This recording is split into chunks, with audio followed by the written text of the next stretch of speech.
श्रीमद् भागवतम श्लोक संख्या Shrimad Bhagavatam first canto first chapter श्लोक संख्या 3।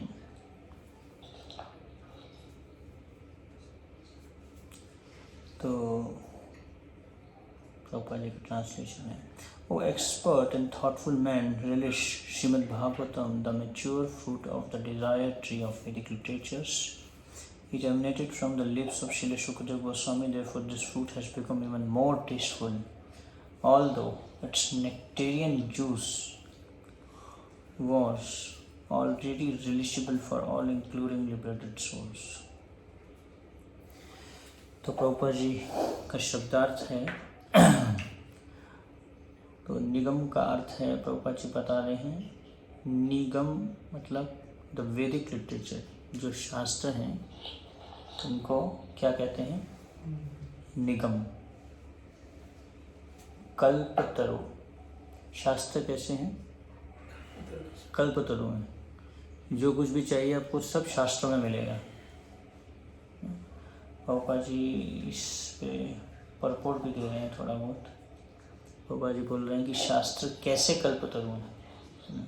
वैष्णव को भी क्या बोला जाता है, वांछा कल्पतरु, जो भी आपकी इच्छाएं हैं वो वैष्णव पूरा कर सकते हैं।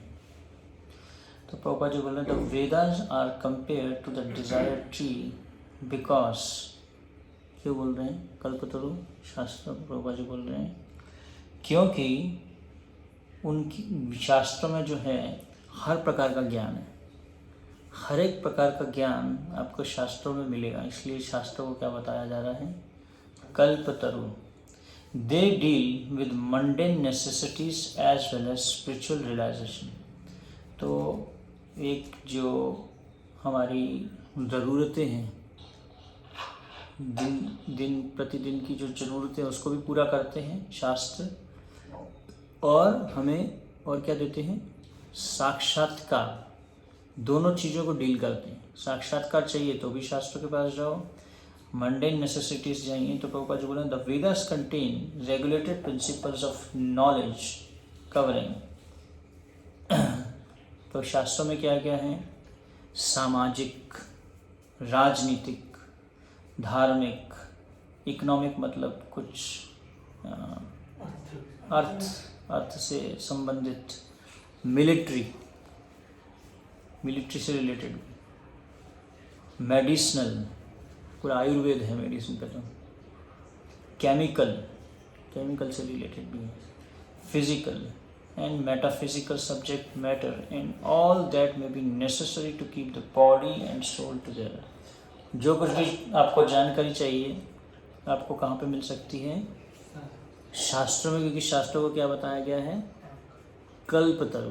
ऐसा कोई भी ज्ञान नहीं है जो शास्त्रों में नहीं है, सब कुछ शास्त्रों में है। इसका immediately above and beyond all this are specific direction for spiritual realization। इन सब वस्तुओं के ऊपर भी क्या है, आध्यात्मिक साक्षात्कार जो है उसको प्राप्त करने के लिए भी पूरा का पूरा मार्गदर्शन दिया गया है। Regulated knowledge involves the gradual raising of the living entity to the spiritual platform, and the highest spiritual realization is knowledge that the personality of Godhead is the reservoir of all spiritual taste or rasas।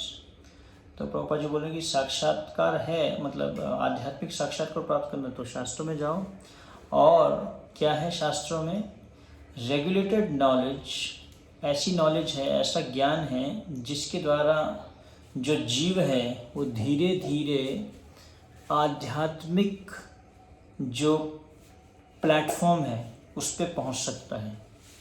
इस तरीके से ज्ञान दिया गया है ना, शास्त्रों में ज्ञान इस तरीके से दिया गया कि जो जीव है वो धीरे धीरे क्या कर सकता है, आध्यात्मिक साक्षात्कार तक पहुंच सकता है ना। तो हर एक प्रकार का ज्ञान आपको मिलेगा, है ना, जैसे कर्म कांड है, ज्ञान कांड है, धीरे धीरे कर करके उसको फॉलो कर करके व्यक्ति कहाँ पे पहुँच सकता है, आध्यात्मिक साक्षात्कार को प्राप्त कर सकता है। और प्रभुपाद जी बोल रहे हैं जो सबसे उच्च कोटि का जो आध्यात्मिक साक्षात्कार क्या है, वो है knowledge that the personality of Godhead is the reservoir of all spiritual taste or rasas. और सबसे उत्तम कोटि का जो ज्ञान है शास्त्रों में वो क्या है कि परम पुरुषोत्तम भगवान जो हैं उनसे हमें हर प्रकार का रस, आध्यात्मिक रस प्राप्त हो सकता है, ये वाला ज्ञान भी है। तो इसलिए शास्त्रों को क्या बताया गया है, निगम कल्पतरु, कल्पतरु बताया गया कि शास्त्र जो है कल्पतरु के समान, हर प्रकार का ज्ञान आपको मिलेगा। आध्यात्मिक ज्ञान भी मिलेगा और सामाजिक ज्ञान भी मिलेगा, मिलिट्री ज्ञान भी मिलेगा और अर्थ का ज्ञान भी मिलेगा, हर एक प्रकार का ज्ञान आपको मिलेगा। तो निगम कल्पतरु, आगे क्या बोल रहे हैं, गलितम फलम, फुल्ली मैच्योर्ड फ्रूट। फल तो आपको पता ही है, फल का अर्थ क्या होता है, फ्रूट। तो शास्त्र क्या हो गए, एक पेड़ के समान हो गए, डिजायर ट्री के समान, लेकिन उसका जो फ्रूट है वो क्या है, श्रीमद् भागवतम, शास्त्र का जो फ्रूट है। तो एक पेड़ के समान है, ऐसा पेड़ जिसके अंदर में आपको हर एक प्रकार का ज्ञान प्राप्त करना है तो आपको शास्त्रों में मिल जाएगा। निगम कल्पतरु, कल्पतरु है शास्त्र, लेकिन उसका जो फल है गलितम फलम। गलितम फलम क्यों बोला, कि वो वाला फल जो अभी क्या हो गया है, मैच्योर हो चुका है, पक चुका है, पका हुआ फल है। शास्त्रों में जो पका हुआ फल है वो क्या है, श्रीमद् भागवतम है। बहुत अच्छा उदाहरण दिया जा रहा है ना। जो पेड़ है, पेड़ को जब हम पहले तो बीज डालते हैं, बीज डालने के बाद में धीरे धीरे धीरे वो एक पौधा बनता है, फिर पौधा बनने के बाद में वो धीरे धीरे पेड़ बनता है। कई साल लग जाते हैं पेड़ बनने में, है ना, लेकिन उसमें कितना प्रयास है एक पेड़ बनाने में, उगाने में, उसमें बहुत ही प्रयास होता है। उसका जो फल है ना, तो इसलिए भगवान भगवद गीता में भी बोलते हैं, वेदेश्च सर्वैर अहम एव वेद्या। सारे शास्त्रों में अपना माथा घुमाने की जरूरत नहीं है, शास्त्रों में घुसने की जरूरत नहीं है, हर प्रकार के ज्ञान को प्राप्त करने की जरूरत नहीं है, क्योंकि हमारे को जो जरूरी है वो क्या है, गलितम फलम।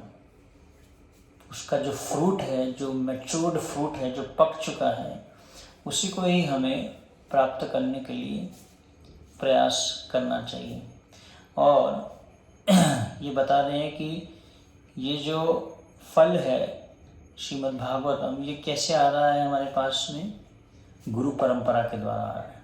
शुक मुखाद अमृत द्रव संयुतम। तो प्रभुपाद जी बोलते हैं कि जैसे सपोज एग्जांपल लेते हैं आम के पेड़ का। आम जो है वो पक चुका है अभी, जब आम पक जाता है तब उसको जो अगर तोता टेस्ट कर लेता है तो ऐसा आम और टेस्टी हो जाता है। श्रीमद् भागवतम अपने आप में टेस्टी है, अपने आप में उसमें रस है, अपने आप में वो दिव्य है, हमें वो दिव्य स्तर तक लेके जा सकती है। श्रीमद् भागवतम भक्ति के स्तर तक लेके जा सकती है, क्योंकि भक्ति का जो उच्च कोटि का साक्षात्कार क्या है, भगवान का प्रेम प्राप्त करना। यह श्रीमद् भागवतम हमें, श्रीमद् भागवतम प्रमाणम अमलम प्रेमा पुमार्थो महा, ये जो है हमें क्या प्रदान कर सकता है, भगवत प्रेम, श्रीमद् भागवतम। लेकिन उसका तरीका है, किस तरीके से, सिर्फ प्रभुपाद जी बोल रहे हैं स्कॉलरली रीडिंग करने से नहीं होगा। तुम उसको जो है उसको रट लो, उसको शास्त्रों को स्कॉलर तरीके से उसको पढ़ने का प्रयास करोगे तो आपको श्रीमद् भागवतम को फल नहीं प्राप्त हो पाएगा। उसका जो फल है वो क्या है, भगवत प्रेम को प्राप्त करना। तो शुक मुखाद, सुखदेव गोस्वामी के मुख से जो है, शुक प्रभुपाद जी बोल रहे हैं, Shuk Sheel Sukhdev Goswami the original speaker of Shrimad Bhagavat. जो ओरिजिनल स्पीकर है वो श्रीमद् भागवतम के कौन है, सुखदेव गोस्वामी हैं। मुखात फ्रॉम द लिप्स ऑफ अमृत द्रव संयुतम। तो श्रीमद् भागवतम कैसा है? एक अमृत के समान है। मृत मतलब क्या होता है? मरा हुआ। अमृत मतलब जिसको पी लोगे तो कभी भी आपकी मृत्यु नहीं आएगी।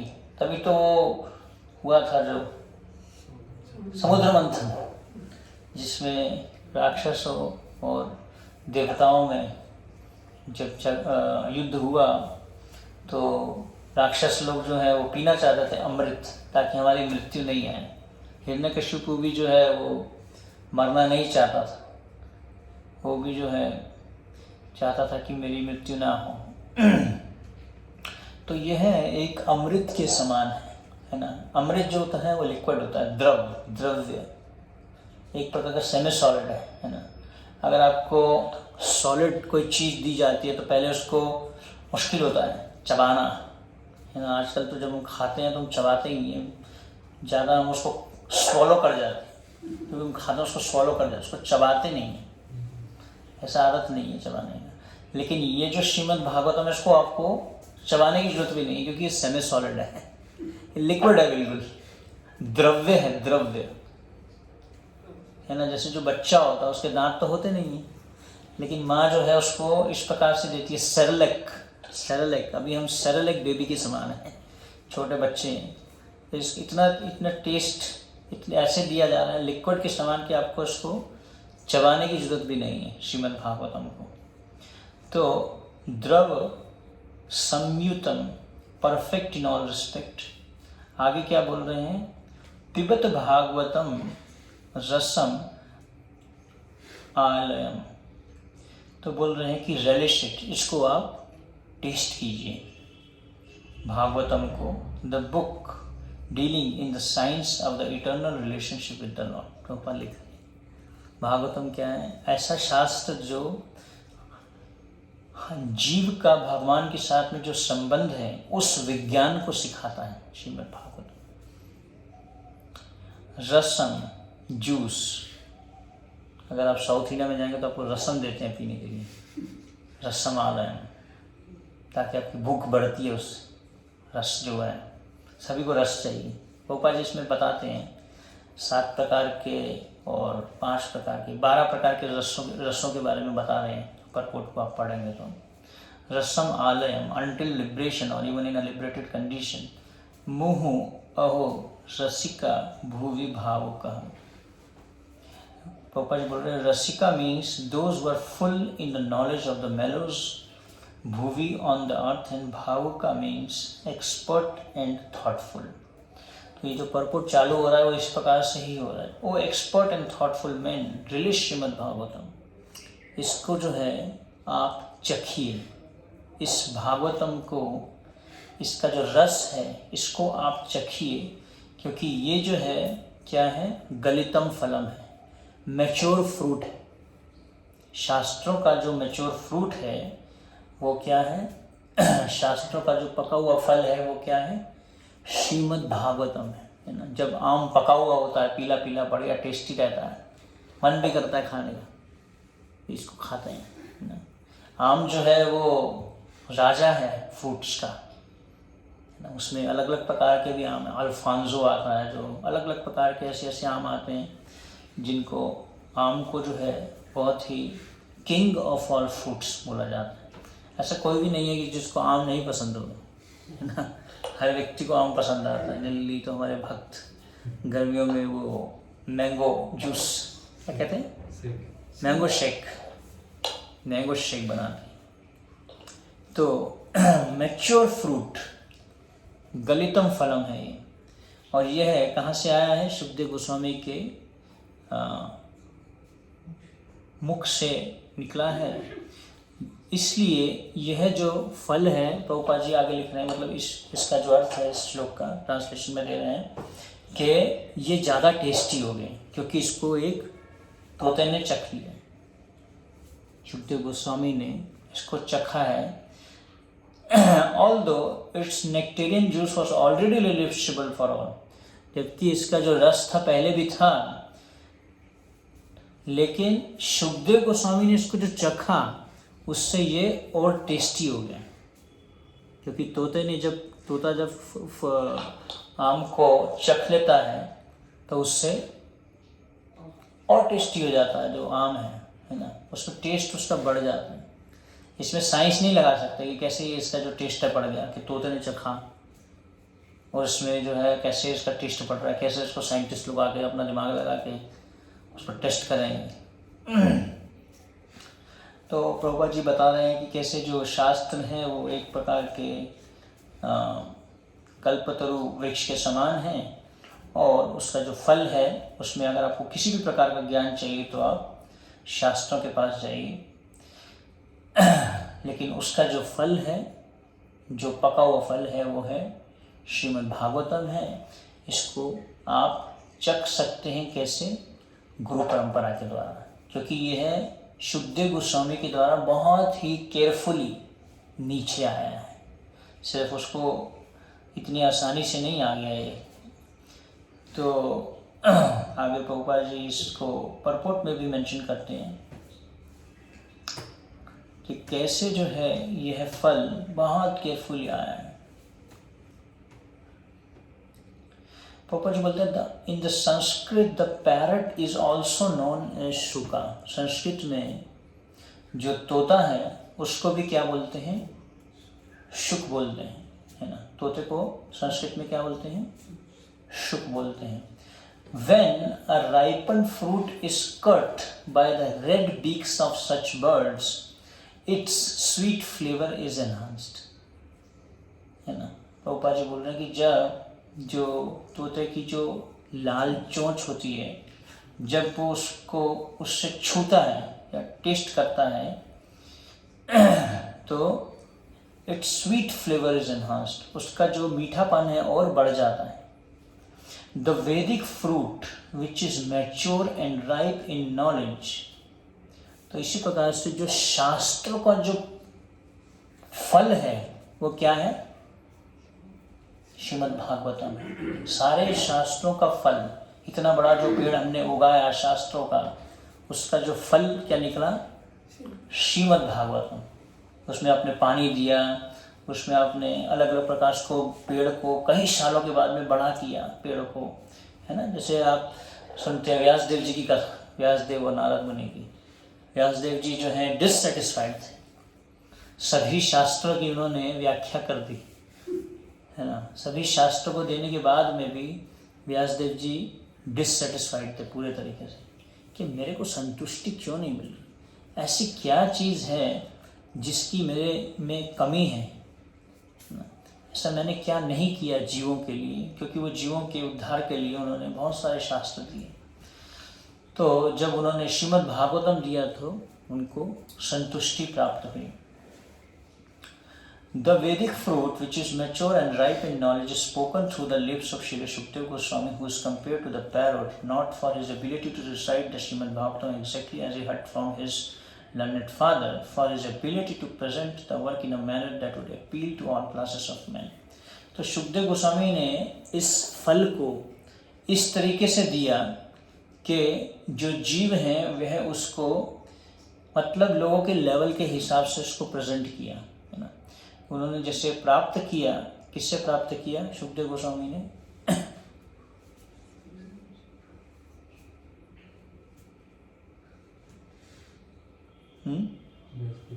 व्यासदेव जी से।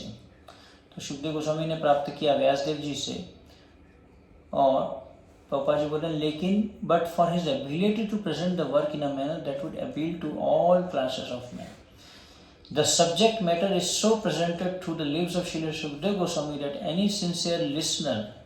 तो अभी आगे बता रहे हैं कि प्रभुपाद जी कि जो यह जो विषय है इसको इस तरीके से शुकदेव गोस्वामी ने प्रस्तुत किया कि कोई अगर भक्ति करने के लिए सिंसियर है ना, that any sincere listener that hears. बाबा जी बोल रहे हैं कि सिंसियरिटी का क्या अर्थ है? सिंसियर मतलब विनीत भाव से श्रवण करना, है ना। That hear submissively at once relish transcendental taste which are distinct from the perverted taste of the material world। तो उसको भक्ति का जो दिव्य रस है उसकी प्राप्ति हो सकती है अगर वो श्रीमद् भागवतम को कैसे सुनता है, विनीत भाव से, सबमिसिव हियरिंग। तो पापा जी बोल रहे हैं जो आध्यात्मिक रस है या जो दिव्य रस है वह भौतिक प्रकार के रसों से भिन्न है। The ripened fruit is not dropped all of a sudden from the highest planet of Krishna Loka. Rather, it has come down carefully through the chain of disciplic succession without change or disturbance. तो बाबा जी बोल रहे हैं कि सिर्फ ये जो गलितम फलम जो श्रीमद् भागवतम जो है ये सिर्फ आध्यात्मिक जगत से ऊपर आके सीधा नीचे गिर नहीं गया। इसको ध्यान से एक एक आचार्य जो है उसको पकड़ के नीचे लेके आए हैं श्रीमद् भागवतम, है ना। जैसे अगर आप पेड़ पे हैं, पेड़ से अगर आप आम को नीचे फेंक देते हैं तो क्या होगा, उसमें फट जाएगा, खराब हो जाएगा, उसमें मिट्टी भर जाएगी। तो प्रभुपाद जी बोल रहे हैं it has come down carefully through the chain of disciplic succession without change और डिस्टर्बेंस। इस प्रकार से आया है यह भागवतम का जो फल है शुकदेव गोस्वामी के द्वारा या गुरु परंपरा के द्वारा इस तरीके से आया है कि केयरफुली, बहुत ध्यान से आया है और इसमें कोई भी प्रकार का परिवर्तन नहीं हुआ है। ये हमारी गुरु परंपरा की शक्ति है ना। इसलिए प्रभुपाद जी ने बोला मेरी जो भगवद गीता है वो क्या है, यथारूप भगवद गीता में दे रहा हूँ। देयर इज नो चेंज और डिस्टर्बेंस, इसमें कोई भी प्रकार का परिवर्तन नहीं किया गया अपनी मन धड़ंग तरीके से, बहुत ध्यान से जो है। इसलिए प्रभुपाद जी की बुक्स जो हैं वो हमारे लिए गाइडिंग लाइट है फॉर द नेक्स्ट 10,000 ईयर्स। पूरे विश्व को अगले 10,000 सालों तक जो मार्गदर्शन प्रदान कर सकता है सही तरीके से वो है प्रभुपाद जी के जो शास्त्र हैं। इनको पढ़ना, इनको वितरित करना और इन पर चर्चा करना, है ना। तो इस प्रकार से जो है हम भी सही मार्गदर्शन इन शास्त्रों के द्वारा प्राप्त कर सकते हैं। Foolish people who are not in the transcendental disciplic succession commit great blunders by trying to understand the highest transcendental rasa known as the rasa dance without following in the footsteps of Sukadeva Goswami who present the fruit very carefully by stages of transcendental realization। Prabhupada ji बोला जो मूर्ख लोग हैं वो सीधा ही जो है भगवान की रासलीला में कूद जाते हैं। वो जैसे सुखदेव गोस्वामी के दिए गए जो मार्गदर्शन है उसका पालन नहीं करते। सुखदेव गोस्वामी ने इसको एक एक अध्याय के अनुसार बताया है, लेकिन कुछ मूर्ख व्यक्ति हैं वो सीधा ही 12वें स्कंद को या 10वें स्कंद को सीधा ही पढ़ते हैं। One should be intelligent enough to know the position of Srimad Bhagavatam by considering personalities like Shukadeva Goswami who deal with the subject very carefully. The process of disciplic succession of the Bhagavad school suggests that in the future also Srimad Bhagavatam has to be understood from a person who is factually a representative of Srila Shukadeva Goswami। तो पापा जी बोल रहे हैं कि अगर भविष्य में भी अगर हमें श्रीमद् भागवतम को समझना है तो ऐसे भक्त से समझना है जो शुकदेव गोस्वामी का प्रतिनिधित्व ठीक प्रकार से कर रहा है। ऐसा नहीं कि किसी से भी जो है भागवतम को सुन लेगा। Has to be understood from a person factually a representative of Srila Shukdev Goswami, जो शुकदेव गोस्वामी का प्रतिनिधित्व कर रहा है। A professional man who make a business out of reciting the Bhagavatam illegally is certainly not a representative of Shukdev Goswami। लेकिन कोई ऐसा professional व्यक्ति जो श्रीमद् भागवतम को चर्चा करता है या श्रीमद् भागवतम का रिसाइटेशन करता है, पापा जी बोल रहे हैं वो इलीगल है, लीगल नहीं है, उसको किसी ने ऑथराइज नहीं किया। ऐसे जो करता है धन कमाने के लिए जो करता है, such a man's business is only to earn his livelihood, वो अपने जीवन यापन के लिए ही कर रहा है। Therefore, one should refrain from hearing the lectures of such professional men। ऐसे लोगों के जो लेक्चर्स हैं प्रभुपाद जी बोल रहे हैं उनको, ऐसे प्रवचनों को नहीं सुनना चाहिए। Such men usually go to the most confidential part of the literature without undergoing the gradual process of understanding this grave subject. They usually plunge into the subject matter of the rasa dance, which is misunderstood by the foolish class of men. Some of them take this to be immoral, while others try to cover it up by their own stupid interpretation. They have no desire to follow in the footsteps of Srila Shukdev Goswami. तो ऐसे लोग जो हैं सीधा 10वें स्कंद में जाते हैं, सोचते हैं कि 10वें स्कंद की चर्चा करेंगे, रासलीला की चर्चा करेंगे और हमें रस प्राप्त हो जाएगा। पोपा जी बोल रहे हैं कि वह लोग जो हैं शुकदेव गोस्वामी के दिए गए पथ को नहीं पालन करते। तो इसलिए यह जो श्रीमद् भागवतम है कैसे आ रहा है, गुरु परंपरा के द्वारा आ रहा है और इसको शुकदेव गोस्वामी ने चखा है। शुकदेव गोस्वामी के द्वारा ही यह नीचे धीरे धीरे हमारे गुरु परंपरा के द्वारा हमें प्राप्त हो रहा है। और इसी तरीके से जो है श्रीमद् भागवतम का श्रवण गुरु शिष्य परंपरा के द्वारा ही हमें इसको करना चाहिए। और कैसे करना चाहिए? विनीत भाव से। विनीत भाव से जब हम श्रवण करते हैं तो ही हम श्रीमद् भागवतम का जो असली तात्पर्य है उसको हम प्राप्त कर सकते हैं। One should conclude therefore that the serious student of the rasa should receive the message of Bhagavatam in the chain of disciplic succession from Shukdev Goswami, who described the Bhagavatam from its beginning and not whimsically to satisfy the mundaner who has very little knowledge in the transcendental science. Srimad Bhagavatam is so carefully presented that a sincere and serious person can at once enjoy the ripened fruit of Vedic knowledge simply by drinking the nectarian juice through the mouth of Shukdev Goswami or his bona fide representative.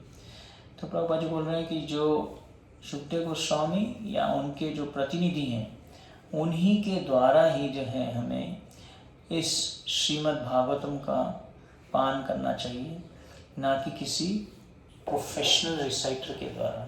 Generally लोग Bhagavatam class, Bhagavat कथा कराते हैं 7 दिन 7 रात, professional लोगों से कराते हैं। अलग अलग प्रकार के प्रोफेशनल लोगों को बुलाते हैं और इस प्रकार से जिनका उद्देश्य धन अर्जन करना होता है, जिनका उद्देश्य सिर्फ कृष्ण का गुणगान करना नहीं होता है ना। श्रीमद् भागवतम का जो रिसाइटेशन का जो उद्देश्य है वो क्या है? श्री कृष्ण का गुणगान किया जाए। श्री कृष्ण का श्रीमद् भागवतम में और उनके भक्तों का गुणगान है। तो श्रीमद् भागवतम को जब हम चर्चा करते हैं तो उसका उद्देश्य यही होना चाहिए कि कैसे हम भगवान का गुणगान करें। तो प्रभुपाद जी ने भी इसी प्रकार से जो है श्रीमद् भागवतम का गुणगान किया। प्रभुपाद जी कोई धन अर्जन करने के लिए नहीं गए थे अमेरिका में कि उनको यूएस डॉलर्स मिलेंगे, इसलिए चले गए मुझे यूएस डॉलर्स मिलेंगे, यूएस डॉलर्स में जो है मैं पैसे कमाऊंगा, इस उद्देश्य से नहीं गए थे। इसलिए गए थे भगवान कृष्ण का कैसे गुणगान हम, है ना। इसलिए भक्ति सिद्धांत श्री ठाकुर ने प्रभुपाद जी को बोला कि एक ही चीज़ की कमी है दुनिया में कि हम भगवान का गुणगान नहीं कर रहे हैं। एबे यश घूषु त्रिभुवाना। तो इसलिए व्यासदेव जी जो हैं डिससेटिस्फाइड फील कर रहे थे, असंतुष्ट फील कर रहे थे। तो हमारा जो मोटिवेशन है श्रीमद् भागवतम को बोलने का और सुनने का वो सही होना चाहिए, तभी हम इसको प्राप्त कर सकते हैं। जैसे प्रभुपाद जी की अगर आप बुक्स पढ़ेंगे, प्रभुपाद जी बहुत सारी बातें जो है बार बार रिपीट करते हैं, है ना। अगर आप रिपीटिशन जो है, कभी कभी क्या होता है रिपीटिशन में हमें बोर लगता है, नींद आती है, बोरिंग फील होता है। क्यों ऐसा होता है रिपीटिशन में? क्योंकि हम उसको जो श्रवण कर रहे हैं हम सही भाव से श्रवण नहीं कर रहे, विनीत भाव से श्रवण नहीं कर रहे।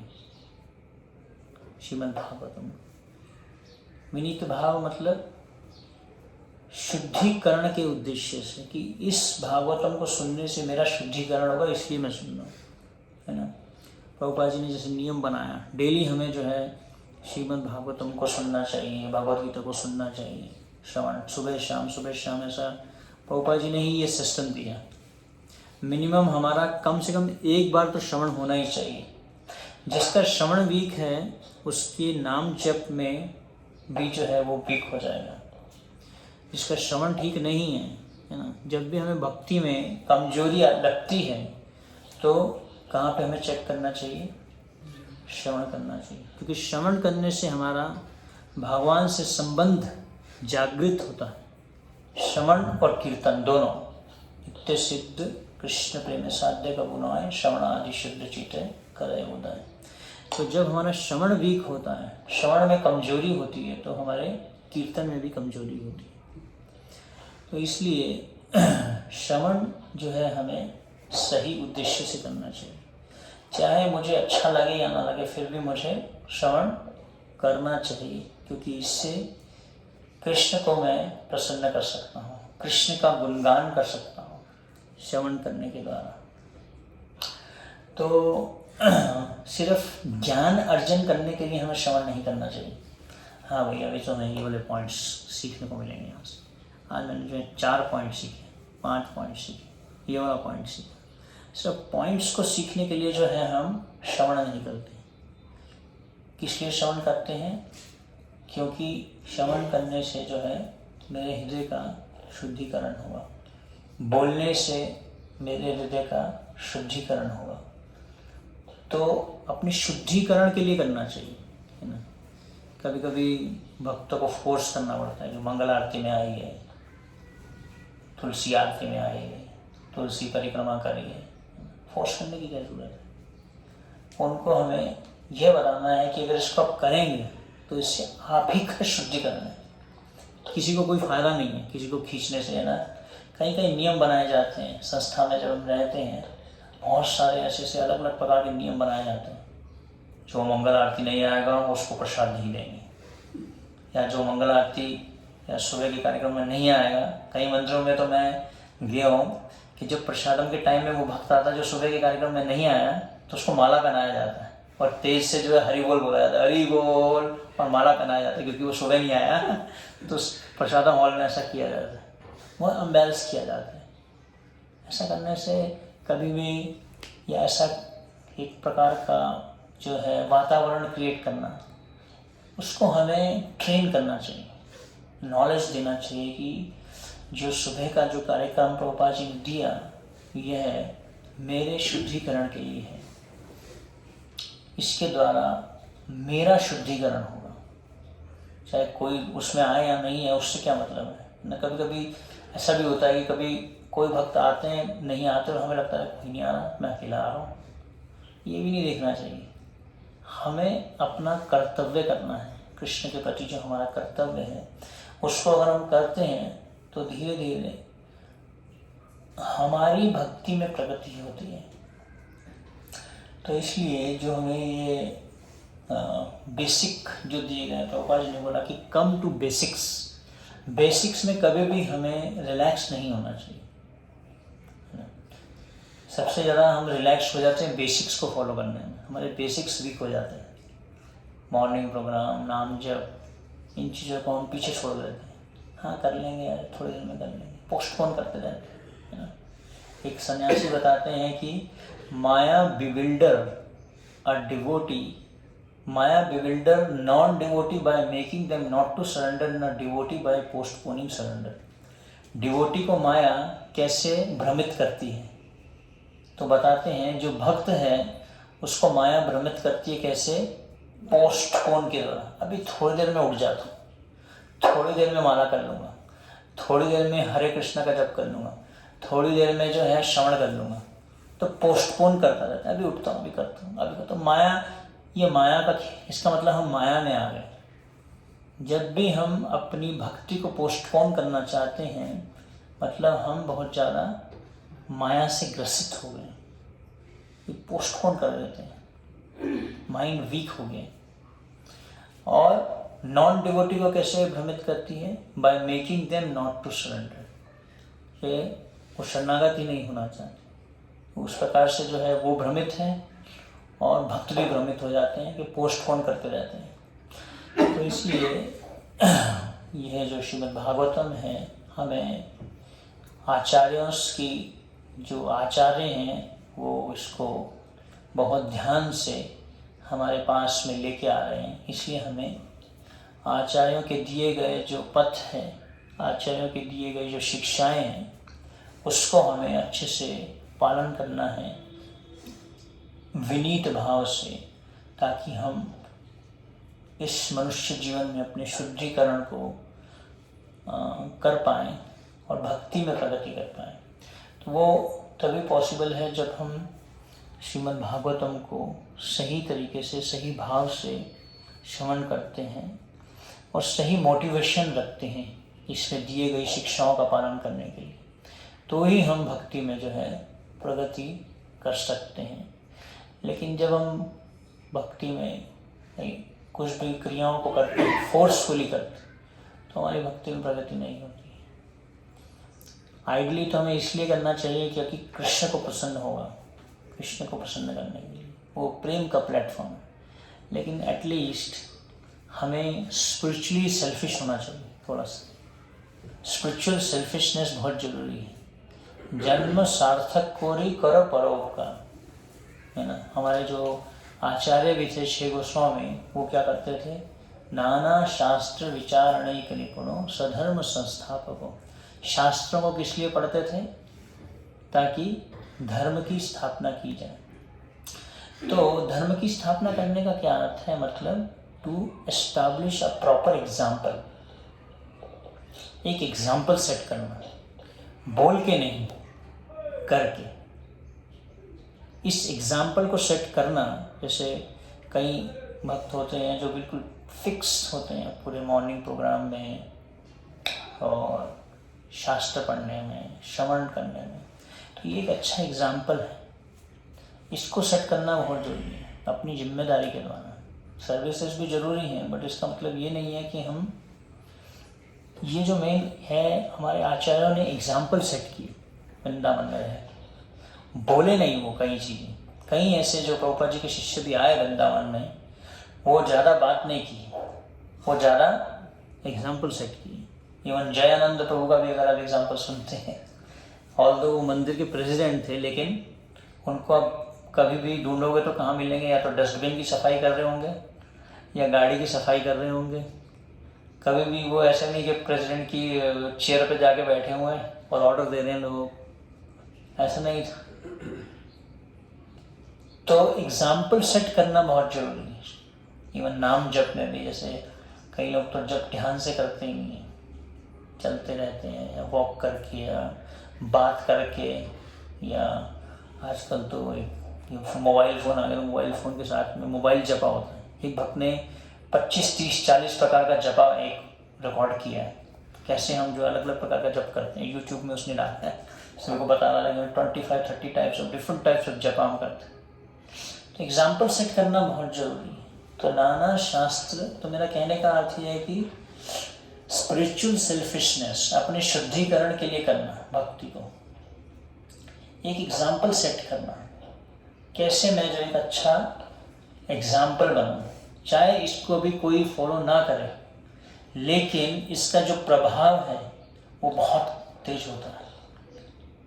बिना बोले जब हम एक एग्जाम्पल सेट करते हैं किसी भक्ति के किसी भी अंग का, है ना, जैसे परीक्षित महाराज ने एग्जाम्पल सेट किया किसका, श्रवण के द्वारा, शुद्धदेव गोस्वामी ने कीर्तन के द्वारा।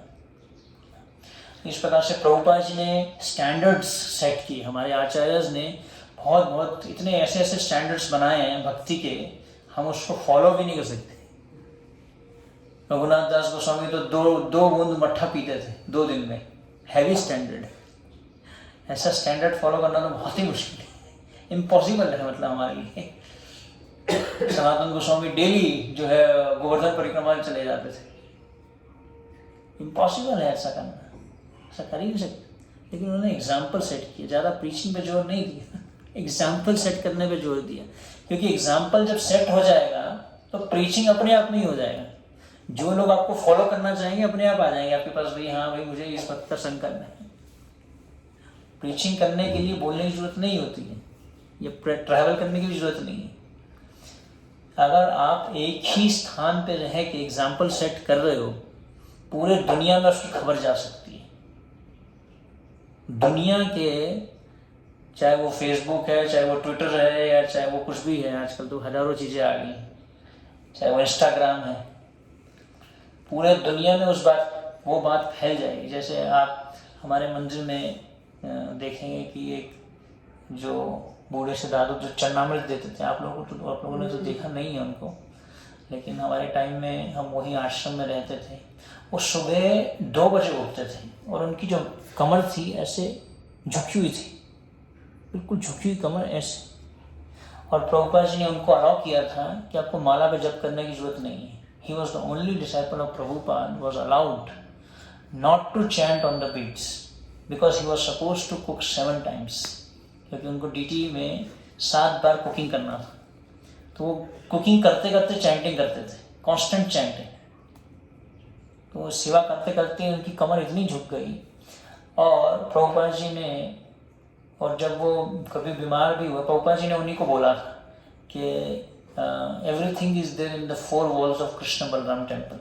सब कुछ जो है वो कृष्ण बलराम मंदिर के 4 दीवारों में है, आपको कहीं जाने की जरूरत नहीं। वो कभी भी मंदिर से बाहर नहीं निकले ट्रीटमेंट के लिए भी।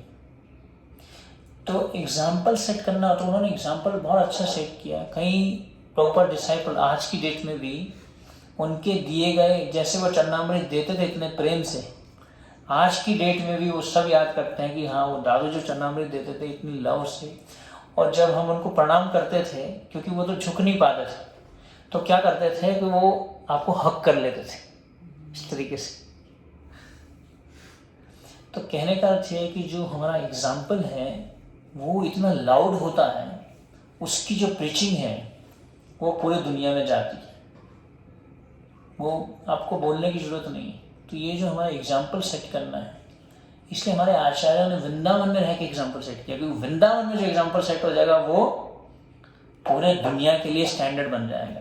कई लोग जो कभी किसी भी मंदिर में कन्फ्यूजन होता है तो फ़ोन करते हैं, अच्छा वृंदावन में कैसा करते हैं, तो पूछते हैं। ऐसा है ना, आप लोगों को भी ऐसा होता होगा कभी। मेरे को तो कई बार ऐसा फ़ोन आता है, अच्छा प्रभु जी वो वृंदावन में व्रत जो होता है उसमें कौन सा प्रसाद बनता है, ऐसा कभी कभी लोग पूछते हैं। या इसमें क्या होता है, या डीटी वर्षिप कैसे होता है, इसमें क्या फॉलो किया जाता है। तो थोड़ा भी ऐसा गलत किया अपने धाम में, उसका एक गलत प्रभाव पूरे दुनिया में चला जाएगा। राजधानी है एक तो पूरे स्पिरिचुअल वर्ल्ड की। तो कहने का अर्थ ये है कि जो यहाँ पे अगर हम एक अच्छे एग्जाम्पल सेट करते हैं, डिवोशनल सर्विस का एक अच्छा स्टैंडर्ड सेट करते हैं, तो यही 6 गोस्वामियों ने किया। नाना शास्त्र विचारण एक निपुणो सधर्म संस्थापक, धर्म की स्थापना की। भक्तों का जो जीवन है वो धर्म की स्थापना के लिए 4 नियमों का, जैसे प्रभुपाद जी ने बोला कि धर्म की स्थापना कैसे करनी, 4 नियमों का पालन करो, 16 माला का जप करो, शास्त्र पढ़ो और जो भी सेवाएं प्रिस्क्राइब तरीके से किया जाए। तो कहने का ये है कि हमें जो श्रीमद् भागवतम का जो श्रवण है वो इसलिए करना चाहिए ताकि हम अपनी आत्मशुद्धि करें। आत्मशुद्धि कैसे, एक प्रॉपर एग्जाम्पल को सेट करके किया जा सकता है इसको। जैसे आप अगर जननिवास और पंकजांगी प्रभु को देखेंगे, वो श्रीमद् भागवतम पहले जो है हर क्लास अटेंड करते थे, अभी भी करते हैं, ऐसा नहीं है। तो पहले बंगाली में होती थी क्लास मायापुर में, लेकिन उन्होंने कभी भी कोई भी क्लास मिस नहीं की, समझ नहीं आती थी। एक बार प्रभुपाद जी क्लास दे रहे थे हिंदी में और कुछ वेस्टर्न डिवोटीज उनके साथ में बैठे थे। तो कीर्तन जैसे ही खत्म हुआ, प्रभुपाद जी ने हिंदी में बोलना चालू कर दिया, प्रवचन चालू किया हिंदी में। तो कुछ जो पाश्चात्य देश के जो भक्त थे वो उठ के जाने लग गए। तो प्रभुपाद जी ने बोला सिट डाउन, बैठ जाओ, ये दिव्य ध्वनि है, इसको सुनो, चाहे आपको समझ आए या नहीं आए फिर भी सुनो, फिर भी प्रयास करो उसको सुनने का। इसका इससे कोई ये मतलब नहीं है कि आपको समझ आना चाहिए, जरूरी नहीं है, इसको बस सुनना है। तो उसी को फॉलो करते हुए मतलब एक एग्जाम्पल सेट किया इन्होंने, पंकजांगी प्रभु, जननिवास प्रभु दोनों ने एक ऐसा एग्जाम्पल सेट किया कि दुनिया में ये बात को कोट किया जाता है कि हाँ इन्होंने कभी भी भागवतम क्लास नहीं मिस की। तो ये जो सुबह का जो हमें कार्यक्रम दिया है प्रभुपाद जी ने, ये एक फाउंडेशन है, हमारी नींव है। नींव को हर समय वीक रखना है, नींव अगर वीक हो गई, स्ट्रांग रखना, नींव अगर वीक हो गई तो पूरी बिल्डिंग गिर जाएगी, पूरी भक्ति हमारी खत्म हो जाएगी। तो इसलिए हमें इसको सीरियस लेना चाहिए, और श्रीमद् भागवतम को अगर हमें रिलिश करना है, टेस्ट करना है, तो हमें इसको इस भाव से सुनना चाहिए कि इससे मेरा शुद्धिकरण होगा। चाहे मैंने इसको 1000 बार सुना है, एक ही वर्ष अगर बोला जाए, रोज एक वर्ष आपको सुनाया जाए, एक ही बात को पढ़ा जाए, लेकिन फिर भी हम क्यों सुन रहे हैं? As a submission to Guru and Krishna, क्योंकि गुरु और कृष्ण हमें चाहते हैं इसको हमें करें, इसलिए हम इसको कर रहे हैं। इसको करेंगे इस भाव से, तो इससे हमारी भक्ति में प्रगति होगी, शुद्धिकरण होगी। हरे कृष्णा। श्रील प्रभुपाद की जय। किसी का कोई प्रश्न है?